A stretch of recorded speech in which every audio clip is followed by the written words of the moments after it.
Welcome back, folks. Hope you're having a great week. Man, I can't see anything.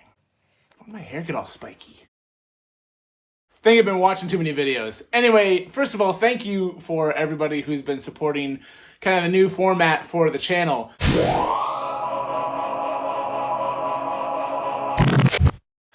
Datified, focusing on stuff that me and my kiddo are up to.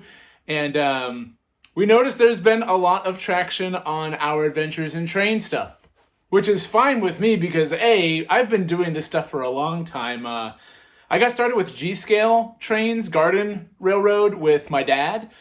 We had a layout in the basement, and he recently finished one outside the house. Well, I say finished. No model railroad is really complete, is it? Anyway, we're here to talk about O Gauge trains and what I've been up to with the kiddo with them.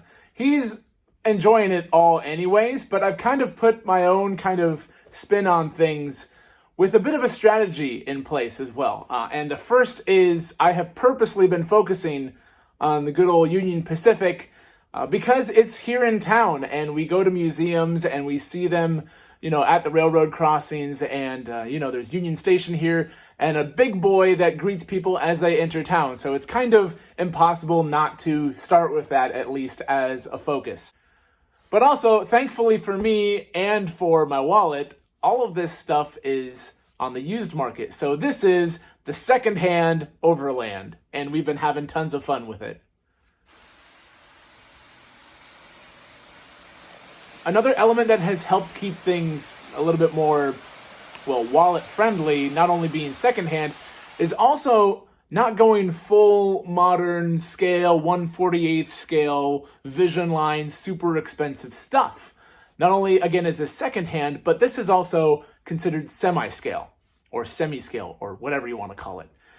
Either way, that stuff is, they've been making semi-scale stuff with Lionel for ages. It's not true 1/48 scale stuff, which is fine because at the end of the day, I say he's a kid. We're both kids. We're both having a good time with it.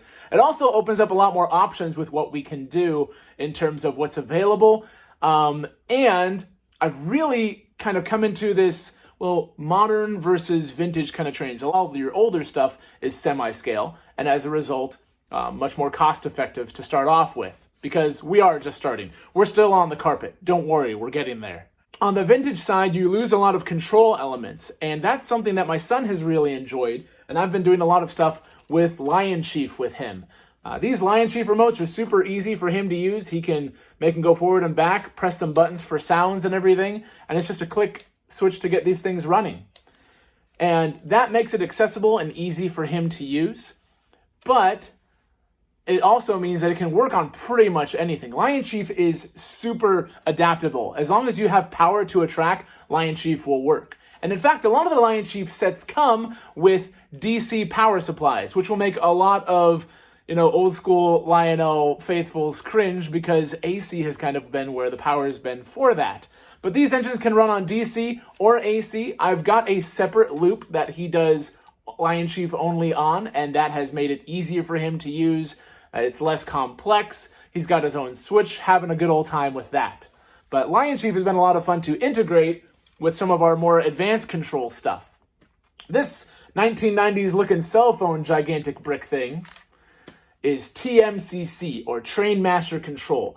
And this control system is a lot more affordable to get into when you're starting out with control things because legacy control is incredibly expensive, but this still gives you enough of those options to get those engines rolling. Plus, other engines that are built in the TMCC era, again, are used and more affordable. We've got a big boy back there. We've got a Challenger Greyhound pulling MPC era Union Pacific Streamliner cars. But they look impressive, and they are impressive, but they are not nearly as impressive with a price tag as the more modern O-scale, 1/48 scale stuff. The other thing that I really like about this TMCC stuff is a lot of your MPC and just kind of older style stuff can run on smaller curves. And I don't know what kind of layout, what kind of space we're going to have yet. I'm still measuring random spots in the house to try and figure out where we can put a table-based layout for this. But I don't want to get so invested in the super expensive minimum curve radius of 72, big trains, and then not be able to run them on our layout. So the big boy over here, Semiscale, helps keep the size down, but also means that articulated function has been dialed up to the max. This massive engine can make it around 36-degree turns, and that is incredible both to watch and also opens up so many possibilities for what we can do regardless of how much space we have. So because we're starting out, because we don't have a plan on where it's going to go yet, keeping our roster of engines able to run on smaller turns has really been a key component to this. But it's also helped with cost. So lots more to come on the Secondhand Overland. Thank you so much for all the support and comments. I mean, I would still do this even if we had 0 views because I just enjoy making videos. But getting the feedback on there certainly helps. So thanks for everything so far. We'll have another update on the Secondhand Overland here pretty soon, so stay tuned.